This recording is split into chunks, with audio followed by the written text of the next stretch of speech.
오늘의 말씀은 누가복음 4장 16절부터 30절의 말씀입니다. 신약 성경 누가복음 4장 16절부터 30절입니다.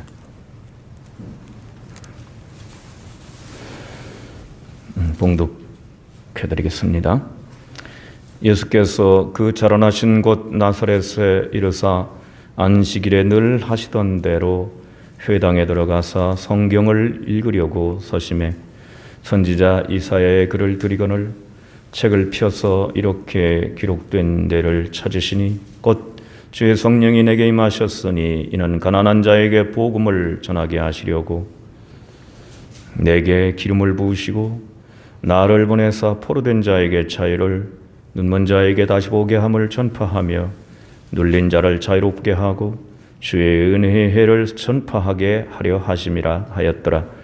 책을 덮어 그 맡은 자에게 주시고 앉으시니 회당에 있는 자들이 다 주목하여 보더라. 이에 예수께서 그들에게 말씀하시되 이 글이 오늘 너희 귀에 응하였느니라 하시니 그들이 다 그를 증언하고 그 입으로 나오는 바 은혜로운 말을 놀랍게 여겨 이르되 이 사람이 요셉의 아들이 아니냐. 예수께서 그들에게 이르시되 너희가 반드시 의사야 너 자신을 고치라 하는 속담을 인용하여 내게 말하기를 우리가 들은 바 가버나움에서 행한 일을 네 고향 여기서도 행하라 하리라. 또 이르시되 내가 진실로 너희에게 이르노니 선지자가 고향에서는 환영을 받는 자가 없느니라. 내가 참으로 너희에게 이르노니 엘리야 시대에 하늘이 3년 6개월간 닫히어 온 땅에 큰 흉년이 들었을 때에 이스라엘에 많은 과부가 있었으되 엘리야가 그중 한 사람에게도 보내심을 받지 않고 오직 시돈 땅에 있는 사렙다의 한 과부에게 뿐이었으며 또 선지자 엘리사 때에 이스라엘에 많은 나병 환자가 있었으되 그 중에 한 사람도 깨끗함을 얻지 못하고 오직 수리아 사람 나아만 뿐이었느니라. 회당에 있는 자들이 이것을 듣고 다 크게 화가 나서 일어나 동네 밖으로 쫓아내어 그 동네가 건설된 산 낭떠러지까지 끌고 가서 밀쳐 떨어뜨리고자 하되 예수께서 그들 가운데로 지나서 가시니라. 아멘. 이것은 주님의 말씀입니다.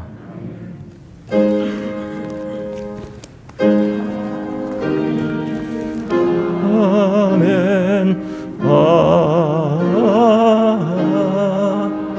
아멘.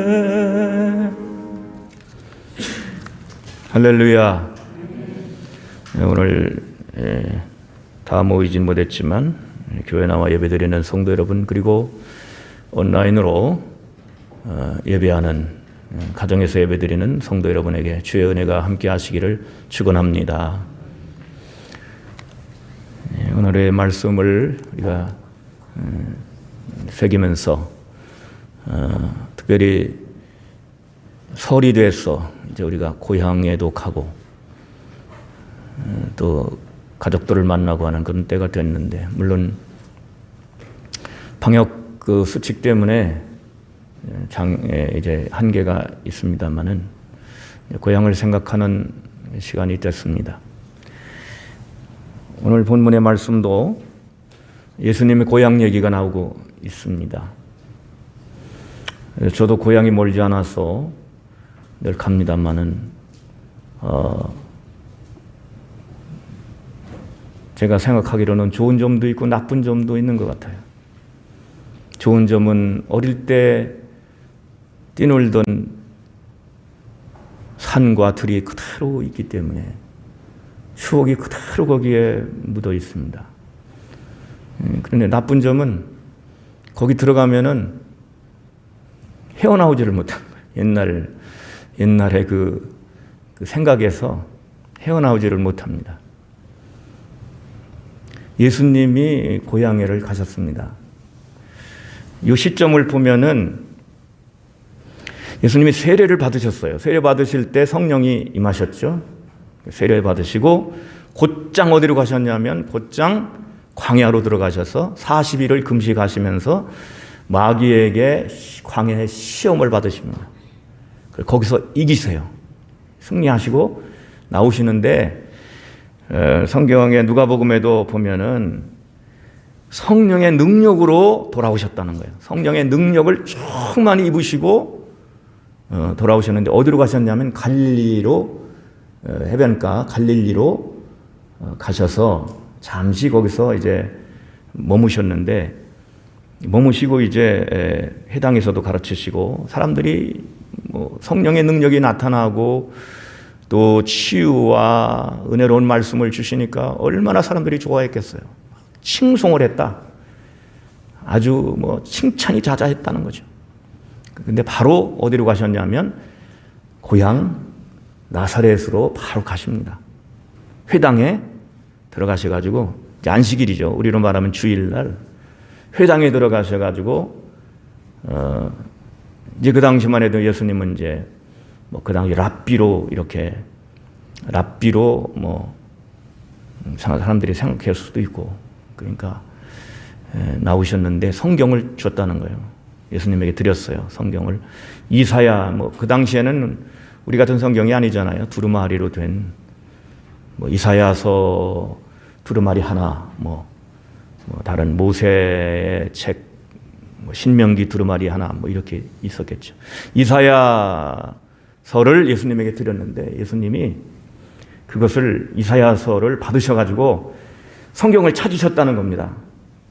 바로 오늘 읽은 말씀, 그건 이제 이사야서 61장 이런 말씀이죠. 그 성경을 찾으셨어요. 그러니까 주님이 찾으신 성경은 그냥 펴지는 대로 읽은 게 아니고 주님이 일부러 의도적으로 그 말씀을 찾으셨어요. 그리고 읽으셨습니다. 주의 성령이 내게 임하셨으니 이는 가난한 자에게 복음을 전하게 하시려고 내게 기름을 부으시고 나를 보내사 포로된 자에게 자유를, 눈먼 자에게 다시 보게 함을 전파하며 눌린 자를 자유롭게 하고 주의 은혜를 전파하게 하려 하심이라. 성경을 읽으시고 다시 성경책을 건네주셨어요. 건네주시고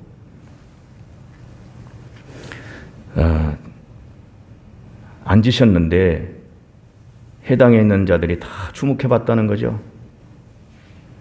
그때 딱 한 말씀을 하십니다. 뭐 설교로 말한다면 최고의 설교이면서 가장 짧은 설교죠. 이 글이, 이 성경이 오늘 너희 귀에 응하였느니라. 이 말씀이 이루어졌다. 지금 여기서 너희가 듣는 이 자리에 여러분 앞에서 이 말씀이 지금 이루어졌다. 딱 그 말씀만 하신 거죠. 근데 그 말씀보다 더 위대한 설교가 어디 있어요? 말씀이 이루어졌다. 그러니까 예수님에게서 이루어졌다고 하는 선언이죠. 이것은 예수님의 공생애의 출발점입니다. 선언과 같은 거예요. 우리가 그런 거 하잖아요. 내가 대통령 후보로 나간다 그러면 내가 이제부터 대통령 후보가 돼서 대통령이 되면 이런 걸 하고 저런 걸 하겠습니다 하고서는 출정식을 하잖아요. 똑같은 거죠. 고향에 오셔서 이제 선포를 하신 겁니다. 그래서 공생애를 고향에서부터 시작하시는 거예요. 갈릴리가 아니고 고향에서부터 시작하시는데 결과는 배척과 멸시였습니다. 사람들이 그 예수님 말씀을 듣고 야 정말 은혜롭다 이렇게 하는데 거기서 사람들이 이렇게 생각이 바뀌는 거죠. 요셉의 아들이 아니야? 이 말이 아주 뭐랄까요? 아주 그냥 그 예수님에 대한 배척의 그 가장 핵심적인 내용입니다. 고향에서 여기서 자랄 때 다 우리하고 같이 자랐는데 아무개 아들인데 이렇게 한 거죠. 그래서 주님께서는 그들의 불신앙을 미리 하셨습니다. 이때는 주님께서 공생애를 통해서 기적을 행하신다든가 이런 모든 활동이 다 이루어지기 전입니다. 이루어지기 전이에요. 갈릴리에 잠깐 그 예수님이 알려주셨을 뿐이지 예수님이 전 지역을 다니신 것도 아니고 공생애가 이제 막 시작하는 시점에서 이제 출발점에 서신 겁니다. 그런데 배척을 당하신 거죠. 앞으로 예수님이 얼마나 고난을 당하실까 하는 것을 미리 알아볼 수 있는 건데 주님께서는 그들에게 말씀을 주셨어요. 몇 가지 말씀을 주시면서 금방 그들이 그 고향 사람들이 반응을 보였잖아요. 요셉의 아들 아니야? 이게 무슨 말이에요? 다른 말로 바꾸면 별거 있겠어. 우리가 다 아는데 이런 얘기죠. 그때 주님께서 한 두세 가지를 말씀하세요. 앞으로 여러분들이 고향에 있는 여러분들이 이렇게 할 겁니다. 이런 말씀을 하십니다. 의사에게 하듯이 예수님에게 조롱하는 자세를 보일 거다. 야, 의사, 네가 의사야? 너나 고쳐라. 오늘 우리가 많이 듣는 얘기예요. 너나 구원받아라. 그런 것이죠. 근데 우리가 알아야 됩니다, 여러분. 정말 훌륭한 의사는 자기의 병을 자기가 못 고치고 다른 사람의 병은 고칩니다. 이게 훌륭한 의사예요. 그리고 자기의 병은 다른 의사에게 부탁하는 거예요. 다른 의사에게 자기의 병을 진단하도록 부탁하는 겁니다. 예수님도 십자가에서 못 내려오셨잖아요.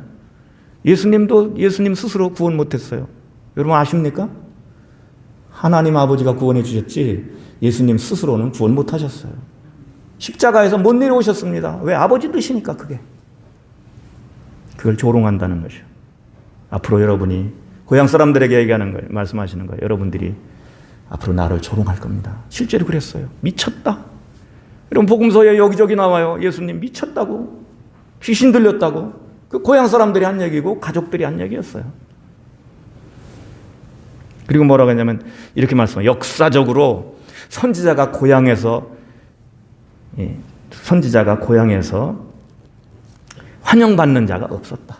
역사적으로 모든 선지자들이 고향에서는 다 쫓겨났다는 거예요. 그게 무슨 말이에요? 예수님도 쫓겨났잖아요. 여기 오면 너무 심하지 않습니까? 그래도 같이 한 동네에서 30년을 살아온 분인데 예수님이 화가 난다고 해가지고 마을에 그 건설된 데가 높은 지대인가 봐요. 낭떠러지로 예수님을 끌고 가가지고 밀어뜨리려고 그랬어요. 그러나 예수님이 그들을 뚫고 당당하게 그들 가운데를 헤치고 나오셨다. 그렇게 되어 있잖아요. 그게 맞습니다. 사실 역사적으로 보면 인류 역사에서 보면 다 그랬어요. 예수님도 기독교가 유대 땅에서 이스라엘 땅에서 거의 이제 뭐 소수가 되고 사라지다시피 하고 그런데 불교도 마찬가지. 인도에서 사라졌어요. 그 고향에서는 공자의 사상이라는 것도 중국에서 사람들이 그 사상 지금 따르는 줄 아세요?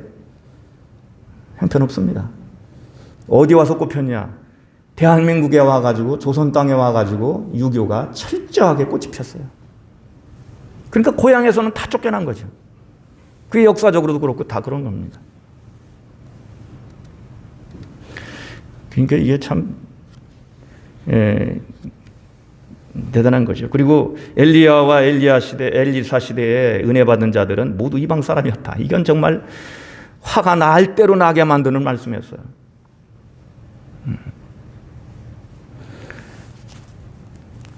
뭐 엘리야 시대에 많은 과부들이 있었지만 사렙다의 과부밖에 시돈 땅에 이방 땅 아닙니까? 이방인 가정만 은혜 받았다는 거예요. 이게 여러분 엄청난 폭탄 선언이에요. 그걸 아셔야 돼요. 또 나병 환자가 많았지만 시리아 사람 여기 보면 수리아 사람이라고 했는데 시리아 사람 나아만 장군 여러분 아시죠? 나아만 장군밖에는 나병 환자가 많았지만 그 이방 사람밖에는 깨끗함을 받지 못했다. 고향 사람들이 이 얘기를 들을 때 화가 머리끝까지 났다 그런 거예요. 화가 머리끝까지 나가지고 예수님을 배척하게 된 거죠. 아, 예수님이 왜 고향에 오셔가지고 그냥 가만히 계시다 가면 좋을 텐데 왜 그렇게 하셨을까? 예수님은 그렇게 하지 않을 수 없었어요. 왜 그러냐면 그들이 주님을 바로 알고 그들도 은혜를 받게 하기 위해서는 그들이 가지고 있는 이러한 잘못된 것들을 미리 말씀하시면서 그들에게 어떻게 보면 충격요법을 쓰신 겁니다. 결과적으로는 예수님이 쫓겨나셨죠. 이게 예수님의 출발점입니다. 시작이에요. 거기서 능력을 많이 행하실 수도 있었는데 거기서는 큰 능력을 행하실 수가 없고 예수님은 다시 갈릴리로 돌아가시게 됩니다. 그래서 우리가 이렇게 생각해 볼 수가 있어요. 하나님의 은혜가 한계가 있기 때문인가? 왜 고향 사람들이 은혜를 못 받았을까? 또 하나님은 인색하신가? 은혜를 잘 안 주시는 분인가? 하나님의 은혜의 창고는 너무 빈약한가? 뭐 이런 생각을 할 수 있는데 그러나 정반대라는 것을 우리가 생각할 수 있습니다. 오늘 우리 여러분 고향 사람 되지 말기를, 주님의 고향 사람 되지 말기를 축원합니다. 주님의 고향 사람 됐다가는 큰일 나는 겁니다. 우리가 주님의 은혜로부터 멀어지게 만드는 그런 것들이 있어요. 뭘까요? 선입견과 편견이라는 겁니다. 선입견과 편견. 선입견. 요셉의 아들이야. 끝난 거예요. 끝나. 더 다른 게 없어요. 있을 수가 없어요. 편견이죠. 사람들은 나사렛에서 선한 것이 나오지 않는다고 여겼습니다. 그래서 선입견이라고 하는 건, 편견이라는 건 은혜를 차단해요. 그런 것을 제가 들은 적이 있어요. 누가 은혜를 받았다 그러면 그걸 듣는 사람이 이렇게 얘기하는 거예요. 나도 옛날에 은혜 받아봤어. 이건 정말 엄청난 뭐랄까요? 아주 비극입니다. 이게 무슨 말이에요? 너 지금 하나님의 은혜 받았다고 그러지만 그거 별거 아니야. 시간 지나봐 다 없어지고 다 그렇게 돼. 그런 얘기죠. 여러분 우리가 편견 있어요. 편견을 깨트리기를 원하십니다. 주님은 깨트리기 원하십니다. 잘못된 생각이에요. 그렇기 때문에 사실 신앙의 어떤 교리적인 것도 잘 배울 필요가 있어요. 교리적인 것도 잘 배울 필요가 있어요. 교리가 전부는 아니지만은 작은 마을에서 큰 인물이 못 난다. 편견이에요. 여러분, 여러분 가정에서 위대한 사람 날 수 있습니다. 날 수 있어요. 왜 평마을에서 무슨 인물이 난다고. 인물이 난 적이 없어요. 그러면서 가만히 옛날에 그런 일이 있었거든요. 제대로 된 대학에 들어간 사람이 별로 없었다. 옛날에는. 지금은 여러 명이 있는데 옛날에는 제대로 된 대학에 들어간 사람이 별로 없었어요. 이 동네. 미안한 얘기지만 내가 아는 한에서는. 그러나 그건 편견이죠. 여러분 교회에 관해서도, 여러분 가정에 관해서도 지금 가지고 있는 편견을 깨트리시기를 축원합니다. 우리 가정도 하나님께 영광 돌릴 수 있고 복 있는 가정 될 수 있고 행복한 가정 될 수 있습니다. 특별히 부부간에 다 편견을 만들어 놓고 저 사람은 저래 이렇게 해가지고 평생 낙인을 찍어놓고 살아가는 부부들이 많이 있습니다. 저 사람은 원래 저래. 여러분 그러지 마시고 새롭게 다시 보시고 새로운 걸 발견하시기를 부탁합니다. 새로운 게 있어요. 새로운 게 있어요. 목사님하고 수십 년을 살았는데 그날이지 뭐 이렇게 하면 정말 낙담되는 일이에요. 그래도 새로워지려고 노력하고 새로워지는 걸 발견하려고 하는 성도가 돼야 되고 또 목사님도 마찬가지로 새롭게 발견하려고 그렇게 해야 맞는 것입니다. 또 성도들도 딱 이렇게 편견을 이게 참 무서운 거예요. 저 사람은 저래. 이렇게 만들어버리면 이게 더 이상 하나님의 은혜가 들어올 그 틈이 없어요. 편견을 없애는 가장 좋은 방법은 성서를 읽는 것입니다. 하나님 말씀은 틀림이 없기 때문입니다. 우리의 편견을 고쳐주고 선입견을 깨트려 주십니다. 우리가 선입견이 깨트려질 때 비로소 일어설 수가 있고 비로소 새로운 생각을 할 수가 있고 도전할 수가 있는 것입니다. 자기 자신에 대한 편견도 많아요. 나는 아무것도 못해. 나는 이 정도밖에 안 돼. 이런 생각 갖지 마시고 나는 하나님의 자녀고 나는 하나님의 사랑을 받고 있고 내게도 많은 재능이 있고 할 수 있는 일이 많다. 어느 위대한 그 선교사가 그런 말을 했어요. 하나님의 위대한 일을 기대하고 또 위대한 일을 시도해라. 그런 말씀을 선교사가 했습니다.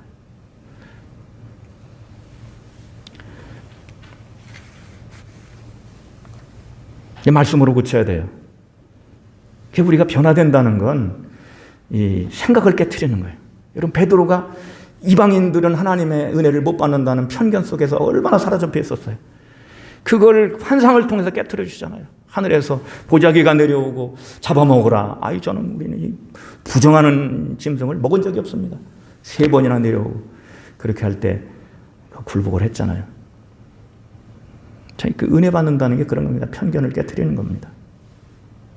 다시 보십시오. 여러분 가정에 돌아가셔서 여러분의 아내와 남편을 다시 바라보시고 자녀를 다시 바라보시고 여러분 외평 제일교회를 다시 바라보시고 이 세상도 다시 바라보시면 하나님의 영광으로 가득 찬 행복한 장소가 이 세상입니다. 이 나라도 다시 바라보시고 저는 대통령한테 간첩이라고 하는 사람들 지금 보면 참 안타까워요. 그게 얼마나 큰 편견에 사로잡힌 겁니까? 그런 세대가 가고 있어요, 지금. 불신앙에 배쳐 은혜에서 멀어지게 하는 겁니다. 불신앙. 요셉의 아들이다. 이미 이 말을 하는 순간 그 불신앙이 들어오는, 불신앙으로 넘어가는 겁니다. 여러분, 요셉의 아들에서 뭐가 되겠어요? 하시는 말씀 듣고 행하는 일을 보면 선지자이신가 보다. 선지자 중에 하나인가 보다. 사람들이 이렇게 생각하기 시작했고 더 나아가서 죽은 자도 살리고 병자도 고치고 하나님의 말씀이 이루어지는 것을 볼 때 하나님의 아들이라고 하는 깨달음이 거기까지 가는 거죠. 그게 이제 믿음으로 가는 건데 하나님은 불신앙에는 역사를 안 하십니다. 안 믿는다, 믿지 않는다 그러면 불신앙 역사를 할 수가 없어요. 왜 이방인이 고침받을 때 엘리야 시대, 엘리사 시대에 은혜 받을 때 왜 이스라엘 백성들은 하나님의 은혜를 경험하지 못했을까? 우상숭배가 가득했기 때문에 하나님의 은혜를 줄 수 있는 사람이 없었던 것 같아요. 엘리야가 그렇게 얘기하잖아요. 나만 남았습니다. 선지자들도 다 죽고 이제는 나만 남았습니다. 이렇게 얘기하잖아요. 여러분, 오늘 우리 주님은 탄식하고 계실 수도 있어요. 말세에 믿는 자를 보겠느냐. 교회가 6만 개가 넘고 7만 개가 넘고 해봐야 성도 가운데, 교회 가운데 교회다운 교회가 있느냐. 찾아봐라. 믿는 자가 있는지 찾아봐라. 아마 이렇게 하실 수도 있어요. 그냥 자기 욕심 채우는데 신앙을 이용한 사람들이 너무 많은 거예요. 자기 욕심 채우는데 교회를 이용하는 사람이 너무 많은 거예요. 여러분, 우리 평제일교회는 바른 신앙 가지고 살아가시기를 축복합니다. 우리 기독교의 가장 오래된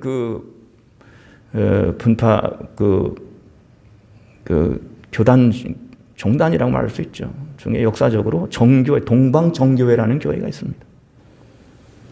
요새는 동방정교회에서 많은 것을 교회들이 배우고 있어요. 동방정교회. 그 역사를 다 말하기는 어렵지만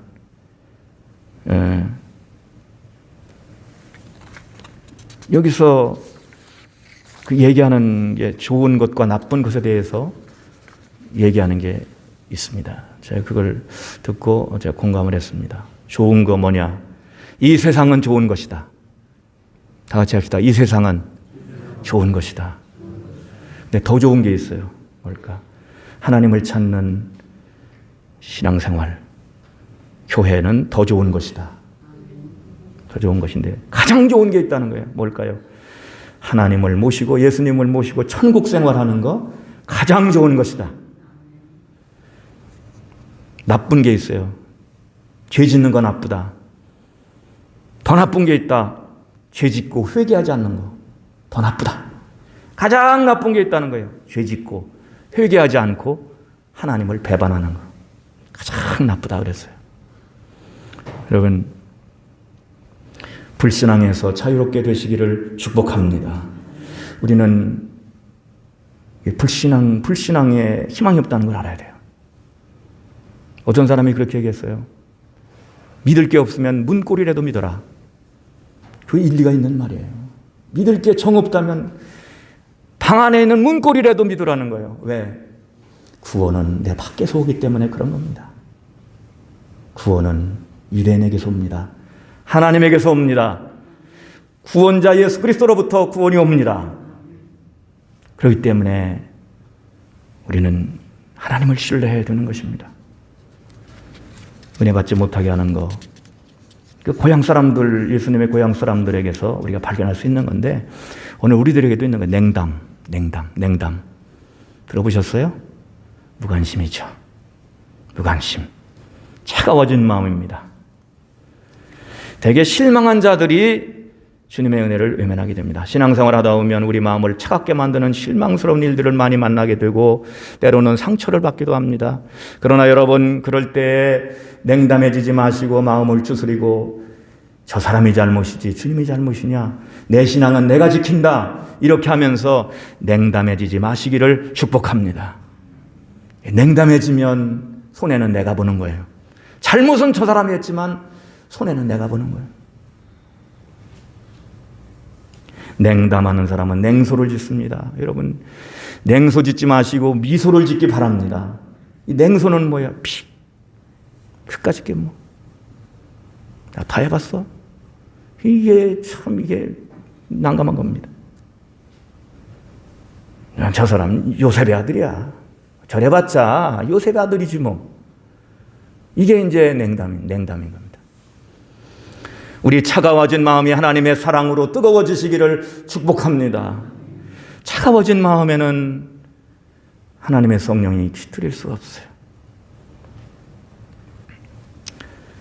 특별히 지도자들에 대한 실망이 많은 냉담을 불러오기도 합니다. 그래서 가슴 아픈 일이기도 합니다.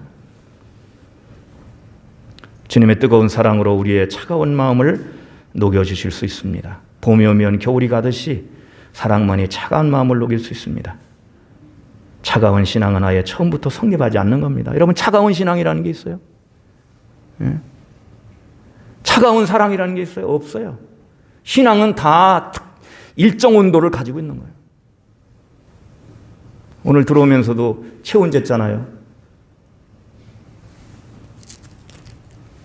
체온이 36.5도 정도 돼 정상인데 너무 뜨거워도 문제지만 너무 낮아도 문제인 거예요. 체온이 너무나 34도 된다. 이게 큰 문제지. 이제 몸을 따뜻하게 해야 되는 거예요. 여러분, 신앙도, 이런 마음도 주님의 사랑으로, 말씀으로 따뜻해지시기를 축복합니다. 따뜻한 마음을 가지고, 그게 신앙이라는 게 온도가 있는 거예요. 신앙의 온도. 고유한 온도가 있는 겁니다.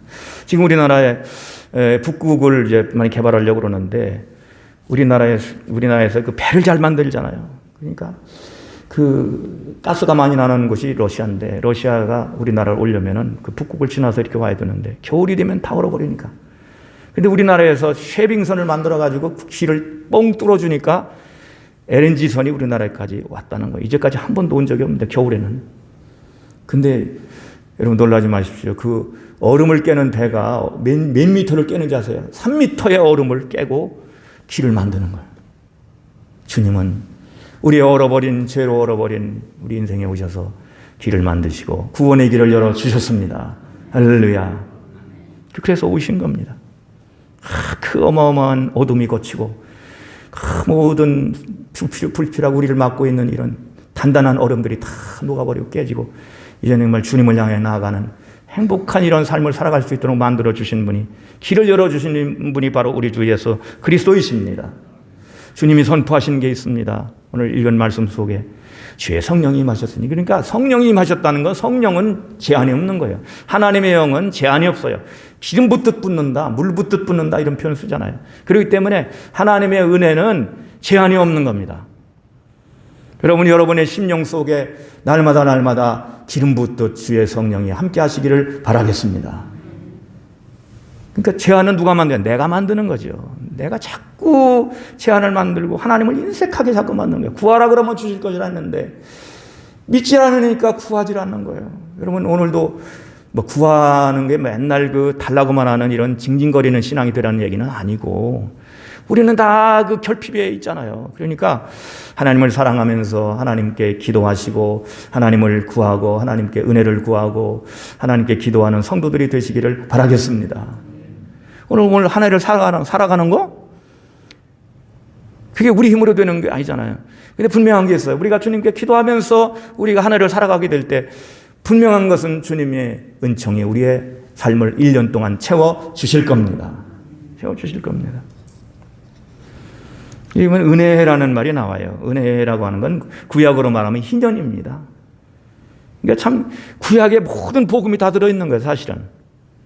안식일은 일주일에 하루 쉬는 거, 안식년은 7년 만에 하루 쉬는, 한 해 쉬는 거, 7년이 7번, 77, 49 돼서 50년 만에 한 번 쉬는 해를 은혜라고 합니다. 그러면 우리가 일생을 살아가면서 신년을 몇 번 정도 만날까요? 잘 만나면 2번은 만날 수 있을 수 있어요. 근데 3번 만나기는 어렵습니다. 왜? 150년 안에 우리가 들어있어야 되니까. 근데 그게 구약의 법입니다. 이게 뭐냐면은 종으로 팔려갔어도 신년이 되면 집으로 다시 돌아올 수 있어요. 팔려갔어도 돌아오게 되고, 내가 땅을, 우리 지파에서 준 땅을 내가 이렇게 경작하고 있었는데 살림이 어려워져가지고 이것을 누구에게 팔아버렸다 그러면 신년이 되면 다시 그 지파로 그 땅에 돌아오게 되었습니다. 그 땅을 다시 찾는 거예요. 얼마나 은혜로운 해입니까? 그리고 이 해를 중심으로 해가지고 시간이 많이 남았으면 땅값이 올라가고, 이제 신년이 몇 년 안 남았다 그러면 쉽게 말하면 도지가 싼 거죠. 그 기준이 된 겁니다. 그래서 예수님이 선포하셨어요. 은혜를 선포하려 합니다. 은혜를 전파하려 합니다. 그러니까 주님은 은혜를 가져오신 겁니다. 그때는 구약에서는 말이죠. 그 은혜라고 하는 게 하나님이 정해놓으시긴 했는데 이 사람들이 욕심이 지나쳐가지고 한 번도 지킨 적이 없어요. 지킨 적이 없습니다. 다 깨트렸어요. 그러니까 하나님께서 이것을 강제로 지키게 하시는 게 포로 생활입니다. 그러니까 땅이 다 쉬는 거죠. 여러분, 땅도 쉬어야 됩니다. 그렇죠? 뭐 어떤 작물을 심으면 5년 경작하면 한 해를 놀리는 것도 있더라고요. 그게 다 거기서 나온 거예요. 우리에게 쉼을 주신다. 사람도 쉬어야 됩니다. 주님 안에서 안식을 누리는 거죠. 그게 희년인데 예수님이 그 희년을 가지고 오셨습니다. 전 인류에게 전파하시는데 이제는 시간의 제한이 없는 거예요. 예수 그리스도 안에서 언제든지 은혜가 임하게 되고 구원이 임하고 보게 되고 들을 수 있게 되고 자유함을 얻고 영광을 하나님께 돌리는 그 기쁜 자유의 삶이 시작이 되는 것입니다. 예수님이 이걸 가져오신 겁니다. 제한이 없어요. 성령이 임하셔서 기름 부으셨다.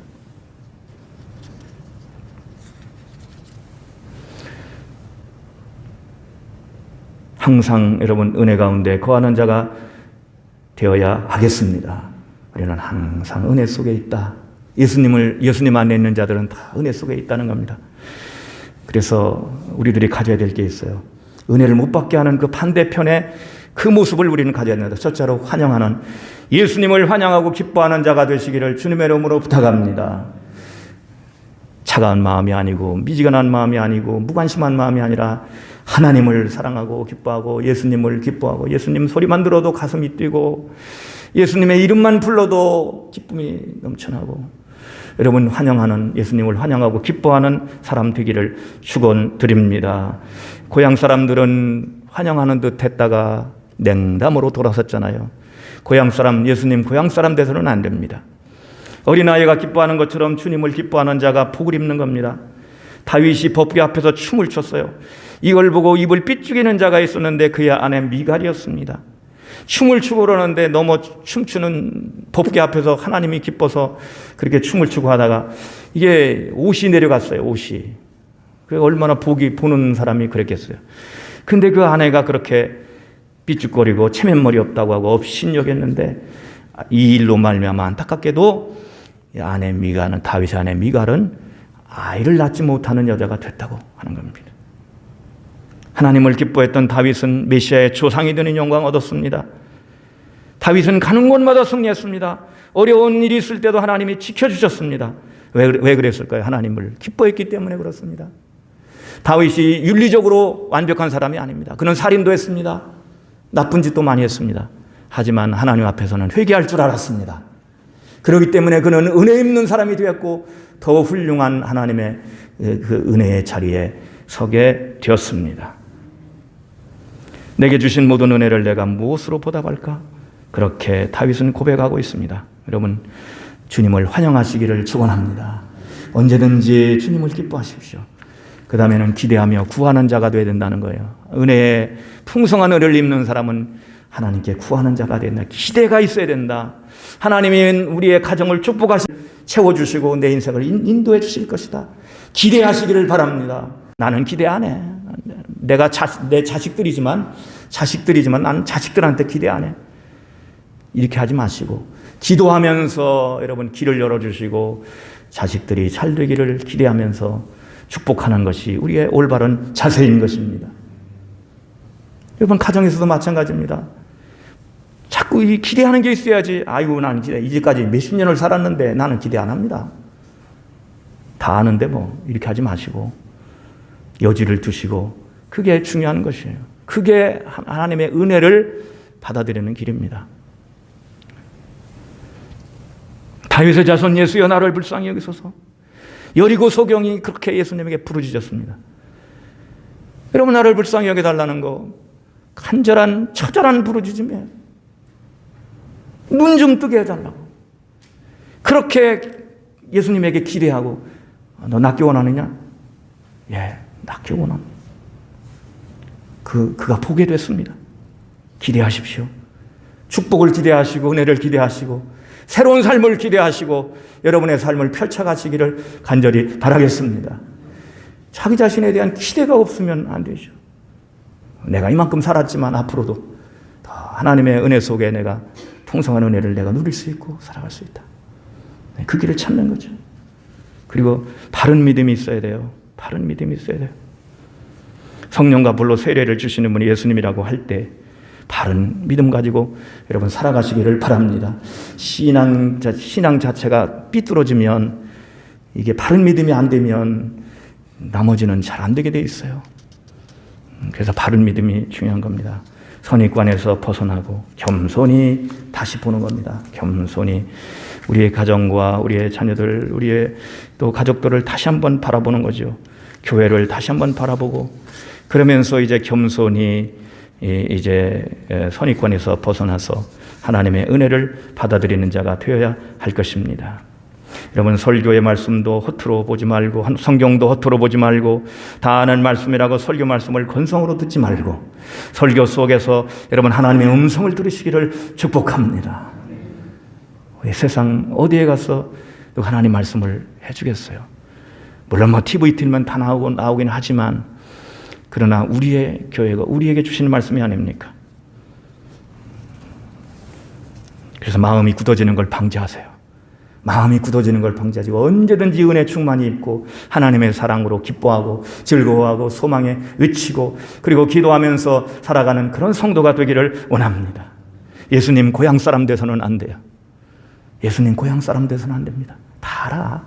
다 아는데 뭐, 저 사람 그렇지 뭐, 이런 식으로 살아서는 안 된다는 거죠.